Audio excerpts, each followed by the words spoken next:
Il vaccino sta proteggendo prima i pazienti ovviamente, ma anche le terapie intensive. Sono due le notizie che il direttore delle terapie intensive del Veneto, colui che ha gestito la distribuzione dei respiratori e dei posti letto salvavita per quasi 2 anni, ha voluto dare oggi. La prima: nell'ultima settimana la curva che segna l'incremento di occupazione di posti letto in quei reparti è diventata quasi verticale.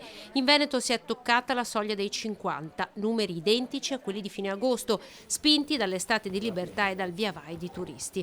Il secondo dato è il più interessante: l'incidenza dei ricoveri dei non vaccinati è nettamente più alta dei ricoveri dei vaccinati.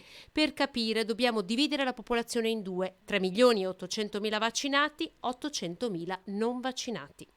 Di questi 3 milioni e 200 mila, se andiamo a vedere quanti ricoveri escono da questo vaccino, troviamo che si è ricoverato nella prima settimana di novembre un paziente ogni 1.000.000 di abitanti.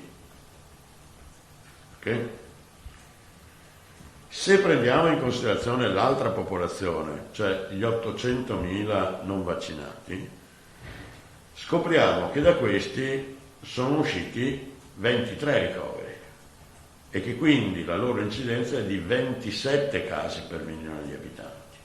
Insomma, con un'incidenza di questo tipo, se fossimo tutti non vaccinati, dunque non protetti, ogni settimana la terapia intensiva conterebbe 130 nuovi ricoveri. Tradotto, il vaccino sta proteggendo anche le terapie intensive. Vorrebbe dire che noi oggi saremo nella stessa identica situazione che avevamo durante la terza ondata, con 400 persone all'interno della terapia intensiva. Non vi vaccinate perché il rischio è basso? La provocazione di Rosi è come guidare senza la cintura. Magari a voi non capiterà mai, ma non potrete mai sapere se vi capiterà. È vero che se lo prendo globalmente il rischio è basso, ma non è detto che quel rischio non colpisca proprio me.